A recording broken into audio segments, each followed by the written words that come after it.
Hello friends, welcome back to the new video. In this video guys, we are going to talk about how to set default font style in a Samsung phone device. Guys, you want to set your default font style, so guys you can set. And guys, now let's see how to set default font style.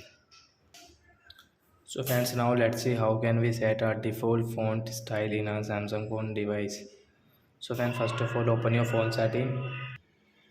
So sorry friends, I paused the video. So is now let's start video. So friends, first of all open your display setting. Then guys scroll and guys you can see your font size and style. Tap here and guys click on font style. And guys you can see your default font style. And guys you want to download, so you can download from here. So I will click on default font style and guys come back. So your default font style will set in your Samsung phone device.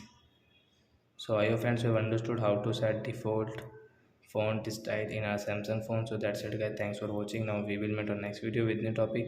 Before going guys, please go and like my video, subscribe my channel. Bye bye friends.